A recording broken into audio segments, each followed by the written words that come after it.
আমাদের লক্ষ্য একটা এখন, জনগণের ক্ষমতা জনগণকে ফিরিয়ে দেওয়া, তাদের ভোটের অধিকার তাদেরকে ফিরিয়ে দেওয়া। এবং সেই কথাই আমরা বলতে চাই যে ভোটের দিন জনগণ যেন বলতে পারে আমার ভোট আমি দেব, যাকে খুশি তাকে দেব, তাই না? এই কথা বলতে চাই। কিন্তু এরা তো খালি নির্বাচন পিছাতে চায়।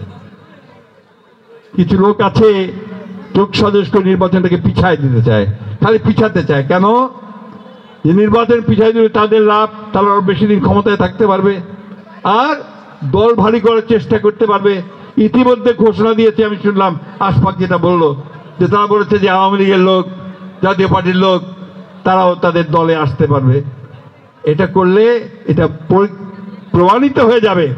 আমরা যে কথাগুলো বারবার বলছি, অবশ্যই নতুন রাজনৈতিক দল করতে পারবেন, আমরা স্বাগত জানাবো। কিন্তু ক্ষমতায় থেকে নতুন দল করলে লোকে আপনাদেরকে কিংস পার্টি বলে চিহ্নিত করবেন, জনগণ আপনাদেরকে নেবে না বন্ধুগণ। সেই ব্যবস্থা জনগণ কোনদিন মেনে নেবে না। আরেকটা কথা বলি ভাই, বক্তব্য শেষ করবো, বেশ করে রাখবো না। আমাদেরকে কিন্তু অনেক পথ পাড়ি দিয়ে এই জায়গায় আসতে হয়েছে, তাই না? আমরা কারোর সঙ্গে ঝগড়া বিবাদ তো দূরের কথা, আমরা ভালোবাসা করতে চাই।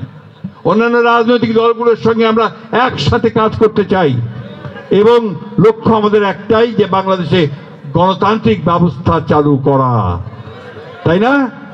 এই গণতান্ত্রিক আমার অধিকারটাকে রক্ষা করার জন্য। আজকে দুঃখ হয় যখন দেখি যে কোনো বিষয় মানুষ রাস্তায় নামে পড়ে রাস্তাঘাট বন্ধ করে দেয়, এই যে কোনো একটা ঘটনাতেই। এটা কিন্তু আপনার দায়িত্বশীলতার কাজ নয়। ধৈর্য ধরেন, একটা ফ্যাসিস্টকে সরানো হয়েছে, সরকার আসছে, আমরা এই সরকারের সব বিষয়ে সমর্থন করি না, তাকে আমরা কিন্তু ব্যর্থ হতে দিতে চাই না। আমরা চাই যে এই সরকারই যেন অবশ্যই এই নির্বাচনটাকে সম্পন্ন করতে পারে, তাকে আমরা ব্যর্থ হতে দিতে চাই না, সহযোগিতা করতে চাই। প্রথম থেকে সে বলেছি সহযোগিতা করেছি।